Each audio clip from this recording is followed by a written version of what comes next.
Ito yata, ayun o. Kaya nabuya kayo, nagwalas na rin.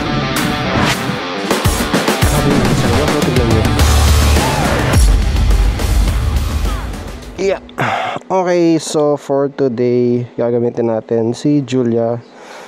And may mga dinagdag ulit tayo sa kanya. Actually pinalitan and dinagdag. Mapapansin nyo yung side mirror nya, medyo stealthy na siyang tignan, mas maliit. Problema lang dito kasi baka mahuli ako. Sana naman hindi. Tignan natin. Nabas muna natin siya. Mas maganda siyang tignan eh. Yun. Uy, wow!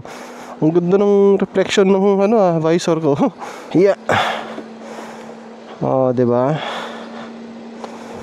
And tingnan nyo, binagyan ko na siya ng tire letters. Hello. Ayan o. Eco Vlogs, Teos Julia. Ayan. May tire letters na siya, diba? Mas ang ganda yung tignan. And ayun. Sisindihan na natin.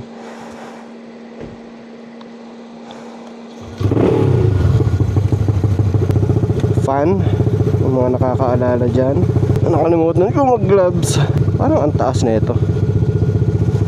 Woo!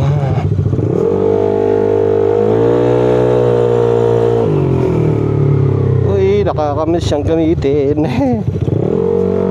So yung side mirrors natin, may nakikita naman tayo. So okay naman yan. Yung standards lang ng LTO, no? So marami naman magko-comment yan. Mali yung side mirror mo. Nasanay na tayo sa mga bashers na ganyan, no? Paano kung show? Siyempre tatanggalin niya, may magre-reklamo na naman, di ba? So meron akong may nakalimutan silang ilagay dito nung nilagay yung rubber bushing dun sa engine support. So papakita ko mamaya. Sisilong lang tayo ng konti, no? Yan, napakaganda ng takbo niya ngayon since nakompleto na yung panggilid niya. So I'm pretty sure may siguro konting babaguhin dito. Baka yung weight ng bola pag fully tune na siya and naka break in na talaga siya. Alam niyo yung problema ngayon guys sa kargado, yung mga pyesa. Ang bilis bumigay ng mga pyesa ngayon since ang daming nagpapakarga. Hindi ko linalahat, pero karamihan ng mga manufacturers parang minamadali yung mga pyesa. So yung quality is nasa sacrifice. Hindi tulad dati na hindi naman sobrang dami nagpapakarga. Siyempre mas konti yung production, mas namomonitor nila kumbaga yung quality ng bawat pyesa, no? May nararamdaman ako dito eh. Check natin. Ito yata, ayun oh, maggalaw. So yung bushing dito nakalimutan nilagay. Kailangan kong ipalagay yung bushing niya. Nakalimutan yata kinamo, hindi napansin. So dadali lang natin kay Mo mamaya para ilagay. Mabilis lang naman to eh. Bushing lang naman siya. Pero so far okay yung makina, wala akong naririnig na problema. Kumakalas o ano man. Okay naman ang fan natin. Uy, gumagana to. Akala ko nung minsan di na gumagana eh. Ayun. Okay, let's go.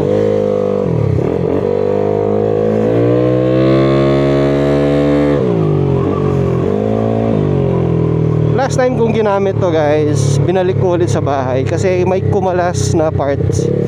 Actually yung tornilyo kumalas doon sa may dalawang allen to na hindi naman yung nakalimutan ko yung tawag, basta sa makina siya. Since hindi high tensile yung nagamit doon, parang na lost thread kumalas, and then hindi na namin sinindahan, binalik na lang namin agad. Pero yan, wala naman siya naapektuhan sa makina, okay naman lahat siya, thankfully. Diyos ko po, kakagawa lang ng makina, may sira na naman. Gusto kong pakita yung buong motor mamaya eh, kaso sobrang init dito. So hanap tayo ng pwesto na maganda.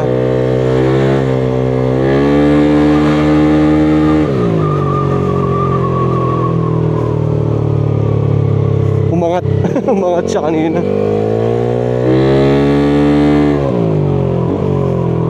Hard braking ba to? Hindi ko masasabing hard braking kasi hindi naman ako hindi siya half throttle talaga. Hindi ko alam kung sa throttle ka ba magbe-base o sa speedometer eh. Kaso 1/3 pa lang yung throttle niya, umabot na ng 80 eh. Ayan guys, so ang hawak ko sa throttle sobrang gaan lang eh.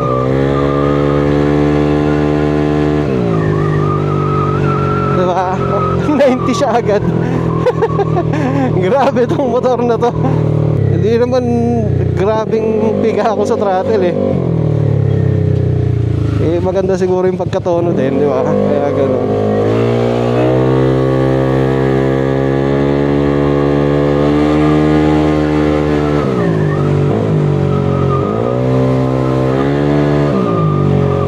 Ganda ng boses, no?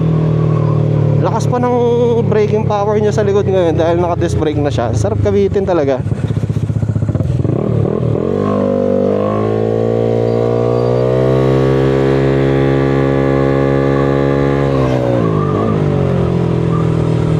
Gas muna tayo kasi 1 bar na lang siya. Though marami pa naman siyang gas sa loob, pero hindi kasi accurate to dahil aftermarket na yung ginagamit natin na tangke, no? Wala akong dalang sticker, putek. Dahil nagmamadali tayo. Nakalimutan ko yung stickers. Mga humihingi na stickers sa atin. 97 boss, full tank. Ayan, wag na sana mag-overflow. Ayan siya, diba? Ang pogi. Pati pala yung mga food pegs niya, pinalitan ko na. Kasi lighten siya dati. So ngayon medyo pang racing. Okay na yun boss. Baka umapaw. Namutan ko yung stickers. Babalikan ko ba? Ayan yung bushing, makikita nyo. Yung pula. Walang tagas. Walang kung ano-ano. Okay lahat siya. All working. Ayaw nga pala sigap. Nagpa-print pala ako ng bagong stickers, yung square, kamukha nun sa profile picture ko. Sana natapos na nila, no? Pero I doubt since ngayon holiday. Yung mga nagiging stickers yan, kung mayroon man tayo makita, pasensya na ho.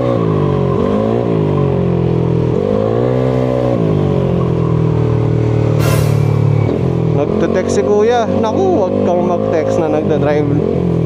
Been there, done that. Na-accident tayo. Pero actually di ako nagte-text.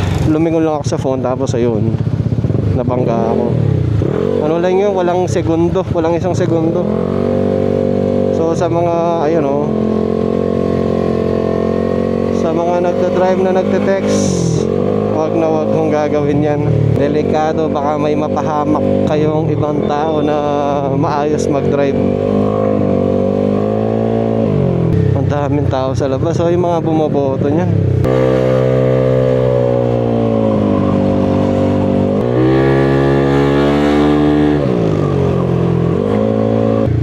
Okay, mabilis si kuya.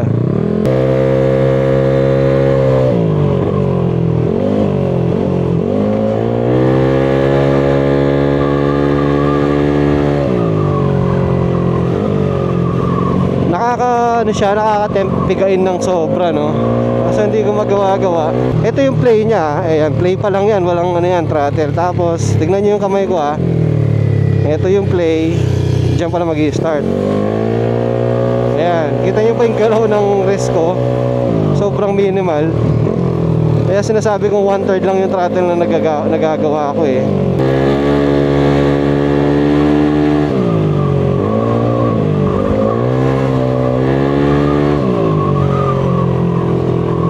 Diba? Halimaw tong Aerox na to. Well, para sa akin halimaw. Baka sa iba walang kwenta tong Aerox, no? Which is okay. Sa observation ko lang naman yan. Ulo, ano yun? Nakadating din tayo. Ay, ang basura. Uy, sakto. Grabe, 180. Totoo ba yan? Seryoso? Palagay ko sirato. Wala naman siyang indicator na nagche-check engine or overheat eh. 180? Sabog na dapat yung makina pag ganyan eh. Hindi ko alam din. Siguro kailangan palitan yun.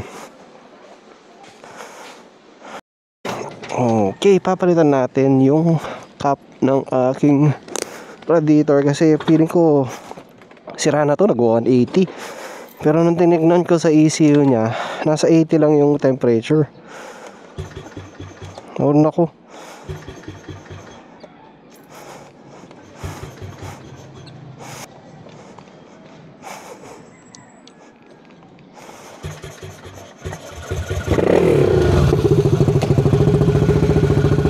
Hard start bigla. Hindi na ako nag-jacket. Napakainit. Tsaka hindi na masyadong tirik ang araw. Marami kayong tao sa shop. Ang tagal ko na hindi nagpupunta sa shop. Na busy kami. Kaya titignan ko kung kamusta yung sa ECU niya. Kasi si Vince. Woo!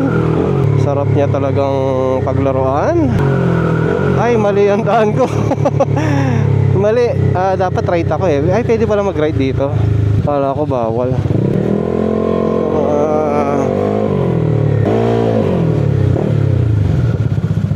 Oop, yeah. Takap. Boy! Boy! Namin biya mo ini ako ito. Wala ba yun eh? Atin makaninin eh. Nani ini BRD atau alay kay? Uy, unisipan ko itang mas matalik eh. Yan na yata eh. Yan na. Makakailan. Magkano yan? Magkano nga sinabi ko nito? Iniikuran ko talaga naman. Wow, uning itang mas matalik sana eh. Tag-sising o eh. O yan na. Mas mura yan ng 600 yan eh. Wah. Boy! Hindi na ano 600? 500? 500 yan. Alright. Yan ang discount. Wah, syempre. Dana, pag wala akong discount, nakamunta.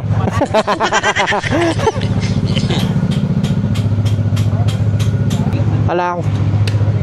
Kaya pa-print ko pa. Tambayo. Takay pero mamasada na dana. Kaya ko yung kibino ng price. Magdala ako Kenny. Pagdala-dala kayo mo. Ayun. So hindi na muna yung may gauge yung binili natin. Kasi balak ko din palagyan kasi ng ano to eh. Ano tawag doon? Yung Koso na gauge na may parang siyang voltmeter. Tapos may temperature din na digital. Para at least di ko na sinisilip doon sa baba. So dapat check ko mamaya pagdating kay mo yung temperature niya. Dapat di masyadong tumaas. Kasi pag tumaas to, may problema talaga ang cooling system niya. Tsaka hindi rin kasi accurate yung gauge. Matagal na sinabi sa akin yan nung Thai concept pa to. Yung may gauge na ang tawag dito, yung cap ng radiator, hindi siya accurate kahit original siya, no? Much better if yan nga yung direkta sa tubig yung nagmamonitor ng kanyang temperature, which is nga yung Koso na yun. So alam ko ang gagawin doon is hahatiin yung hose, tapos may ilalagay na parang tubo doon, nakakonect yung mismong ano niya, parang thermostat yata yun, para mas accurate yung labas na reading. Uy, gusto ko rin bumili na scooter na ganun eh, para sa mga bata. Hindi ko lang alam saan bibili. Kasi may nakita ko Xiaomi. Pero hindi kailangan na sobrang mahal kasi since ano lang siya, pang subdivision lang kumbaga. Pag may inuutos na bibili siya ng ganito, at least hindi na kaya kailangan maglakad o gamitin yung Fazio. Kahit naka-scooter lang, pwede na. Hindi naman malaki yung subdivision na yun eh. Magagamit ko pang vlog yun. hanggang ano kaya yun, no? Gano'ng kalayo yung range niya sa isang charge. Pero syempre magdedepende pa rin sa patakbo mo ng motor eh, ay ng scooter. Tinatamad talaga ako magboto, guys. Kung meron lang nag-comment kanina sa ano ko post, sasabay ako sa kanila eh. Okay lang siya eh. Sira itang kain no, lan mo 180 ya ka rin, tang temperature na kini 99 niya mo. Sira itang cap na ne. Palitan kayan sira ya. BRD cap. Mas matalik lang ano rin eh, kaso may baka yan par mapali yan. Ayan natin doon na 140. Si palagi ako ng digital cam mo, mapali ya par po to ay tayo doon. Tapa. Binukula may agad. Hindi, isto yan. Banta balong loko yun. Kung binulwakan ta, Oh. wala na naman lulukulan ka to. Manta? Manta pala ita? Diyan kaya sakyan, makanya naman. O, bagong kaalaman. Sasakyan naman, delikado. Tapos, kasi yan, makabus ni Ine. Yun ang bami makanyan. Dapat tayo bubulwak. Susulpar makanyan. Ano yung problema? Dapat aliya. Tayo may subukan. Ay, kaso, impression na po. Oh. Bubulwak ito eh. Ako nga may gisa niya kulant. Na-reserve ano yan? Pero, may guard start niya wari. Wah. Dito yung pagtahan ko eh, may guard start siya nandun eh. Hindi ka pinakang start. Bakal mo rin. Saan kasi yung black niyan medyo maluwang eh. Kaya siguro nawala nyo. Wala. May black yan sa kabila. Yan wala. Meron yun. Meron yan. Yung busing yun. Ali, atin niya panlalagyan black yan. Kita atin niya. Yan, nalaya ka yan. Hindi lang kuya. May in-adjust lang ng konti sa minor. And okay na din yung sa shock natin, no?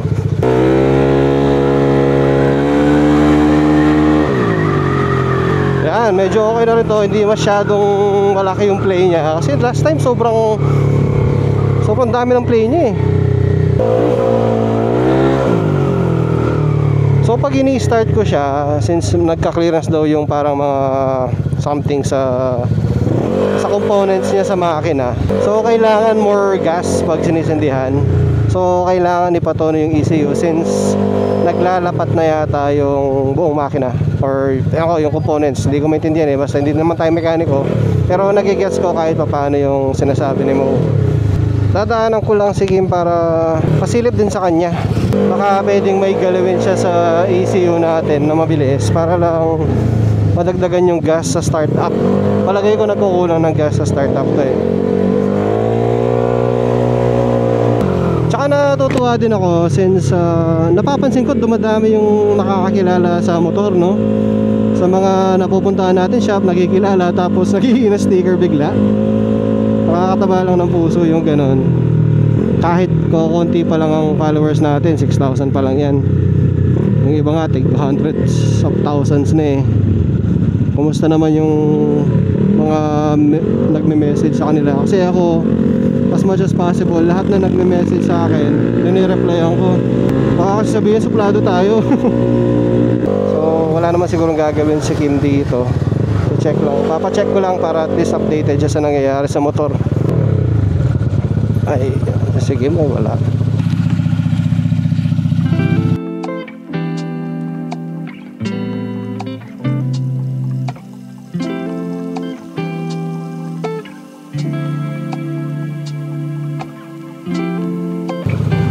Ingat, yay. Okay, so nag-hard start pa rin. Hinala namin baterya. Pero kakapalit ko lang ng baterya nito eh. Puma pa man din yan, branded. Kaso hinaalala namin yung amperahe, yung ampere niya, milliamps per hour. Kung accurate pa talaga yan. May napanood ako kay Sir Mel last time na may nakita siyang napakamurang baterya na legit yung reading ng amperahe niya. So baka bumili na lang muna ako noon. Titignan ko kung mag-iiba yung ano niya, yung starting niya, no. Ang hirap lang nito pag pinaandar mo na naman siya, so baka mag-hard start na naman. Ay, kailan kaya matatapos tong problema to? Grabe naman si Kuya.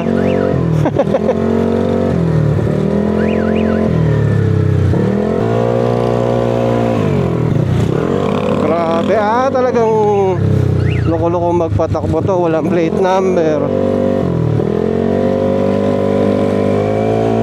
Salbahe siya. Ay nako, Julia, ano ba na naman ang problema mo? Ito siguro yung controversial na Aerox na laging may problema. Ay, laging tumutunog. Bumubusina ba to? Pag nagbe-brake siya. Tumutunog pag nagbe-brake.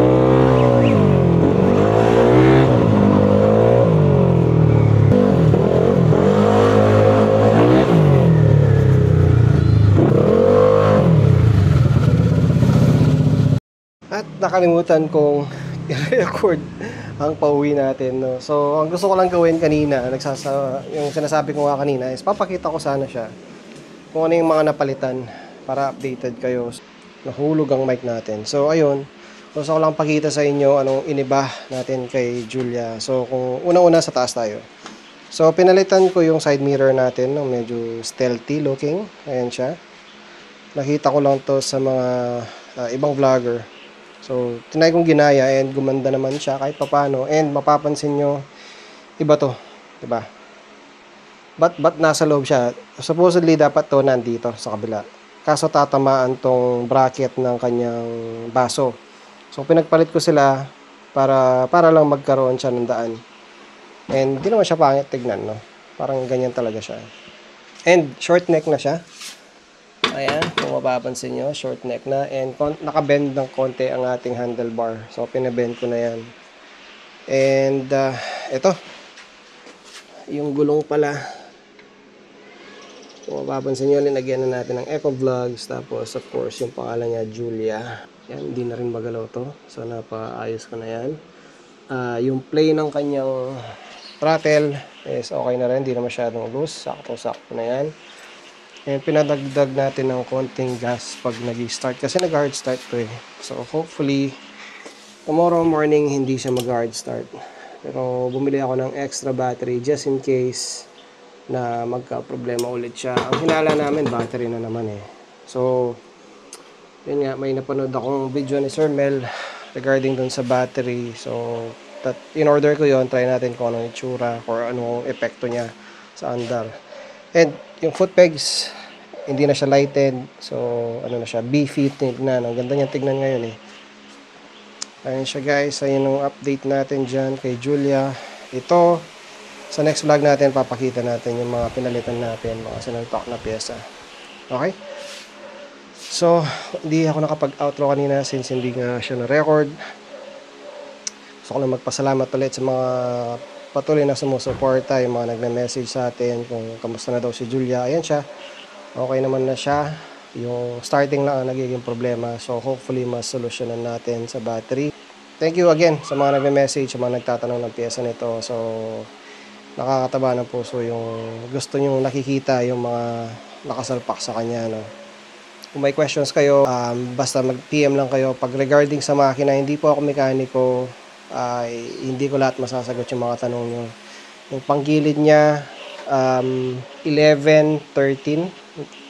and 13 grams yung timbang, 1800 yung center spring, pati yung clutch spring, tapos TSMP yung overall ng pyesa.